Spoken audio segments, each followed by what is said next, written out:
Tuesday practice. How were the guys looking for this one? Today was good. There was a lot of energy. I thought today was actually probably one of our better Tuesdays that we've had.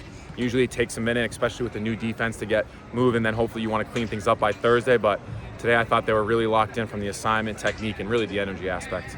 What are you seeing so far out of Coastal? Obviously, it's a team that this program has had some success against, but how different do they look this year maybe compared to last year? Yeah, a little different. Not the same, but the structure is a little similar to ODU. But the structure, just like we talked about with ODU, that was very different going into that week. So I think it's good that we got a little, similarities from that standpoint. But the structure, like we've said from the past X amount of games, is very different. What specifically do you see out of the Coastal defense that you think that you've seen on tape that other teams have been able to see success and with the way JMU runs its offense, how JMU will see that I think success? the first thing is we talk about, we got to be excellent. When we talk about run blocking, it doesn't just go down to the offensive line. We talk a lot about perimeter run blocking, right? Making sure that we're going to the right keys and all that stuff from the receivers, whether the quarterback's running the ball. So I think, when you talk about the run blocking aspect of it, it's making sure that all 11 are going to the right person. So I think that's one thing you saw on some tape, and that we got to make sure we continue to do that. I know Coach has talked about starting fast. Obviously, last week was not necessarily a start fast, but you definitely finished strong offensively, being able to move the ball a lot in the second half. But what are things you guys are working on this week to try to maybe get off to a faster start? By far, that's the first thing we've talked about from the offense. That was our main coaching point from Sunday, was that we have to start fast. We have to make sure we're driving the ball efficiently. But really what we talked about is we've done a great job, and the players have done a great job just from the second half and the adjustments and understanding where they're trying to attack. I think it all goes back to a mindset, right, of understanding that we are going to score in the first drive, and that's what we have to do. What do you like about coaching on the road and just trying to create your own energy on the road? Yeah, I think that's what it's about. It's really when you go on the road, it's about you. You stress that as a football program, that it's really us versus us. And it couldn't be any more of a metaphor for that, of making sure that we're super locked in, and you kind of take away all the distractions. You're in a hotel room with just the team. Right? And I think that's a big piece of understanding that it's really just us versus us. What's it like preparing in a week like this where, kind of quiet around campus, people are going home outside of the program for Thanksgiving? What's it like kind of having that team atmosphere this week? I think it goes back to kind of that question that I just answered. Really, it's about it's really the only people on campus right now is the football team, right? So you really have a time to really connect more at a different level, right? And really get to know each other, even though you should already be at that point, and really just focus on football. There's no school to worry about. So it's a lot of time where we can dive into the playbook, dive into the scheme of how Coastal's trying to attack us. Tuesday practice for you guys getting into this week. How did the defense look? Great. I mean, it's fun when you're still playing meaningful football in Thanksgiving week, and guys are off school and they get to focus on the game and just get out here and run around. I mean, who doesn't want to be playing football at this time of year? What is it like preparing for a Coastal team right now that has had the injury bug hit them, and you're not 100% sure of what may be out on the field this Saturday?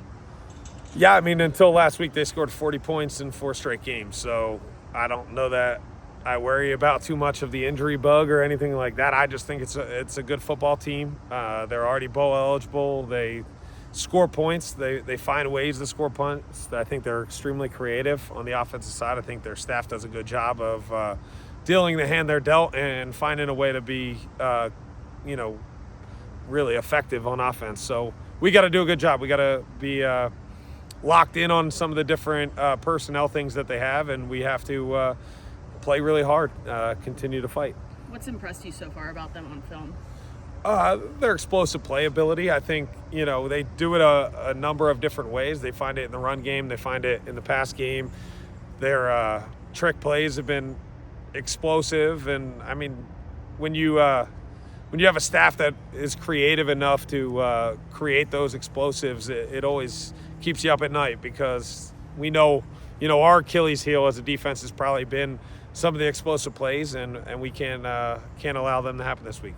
Team that likes to run the football, what do you work on with your defense, especially in the middle and that front seven, to not allow those explosive plays to we spend a lot, since the summer, we spend the majority of our time on run fits and, just being very locked in on what gaps we have, and then, play football, not football. Don't bury yourself, find the ball, and get 11 hats to the football.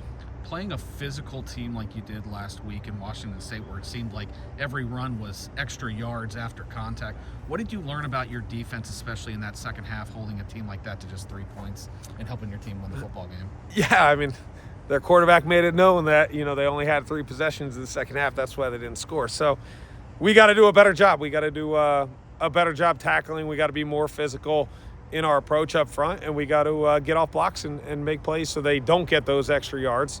They did a good job of, you know, making the game a fist fight and a brawl, and, you know, we let them do it. We let them continue drives and move the ball on offense. And we've prided ourselves all year of getting off the field, winning first down. And they did a great job on second and long, and we got to do a better job in second and long situations. Drew Spinagati had his most prolific game, you know, not just here, but of his entire collegiate career. How have you seen his growth kind of throughout the season, and especially as he's been getting more reps the second half of the season? Oh, Spin's a great kid. He loves football. He's passionate about it. He works really hard at it. We've seen, you know, nothing he did on Saturday wasn't in the expectations that we would have had if he had been playing all year long. So, you know, we expect him to do it again, and, you know, we know that he will do it again. So, great kid, works extremely hard at it. I'm glad it paid off for him. It was awesome to see him win Defensive Player of the Week, but we expect it again now. Yeah. In a game where you knew, like, offense was going to be limited with possessions, I think JMU only had, like, 50 offensive plays in the entire game. To have a play like Justin Eaglin made that not just took the ball away from Washington State, but also directly put points on the board, how important is that, you know, when you look at your defense, knowing that, hey, we're going to have to not just get stopped, but we're going to have to potentially make plays like that to put our team in a position to win? Yeah, it's fun. It's fun when you get to party in the end zone. You know, Spin should have had one the week before, but we messed that up for him. So, you know, it's always fun when you score points on defense, and you know, it was a big point in the game. Obviously, we don't win the game necessarily if that doesn't happen. So, a lot of fun, a lot of big play, but on the next one, we got to find a way to do it again.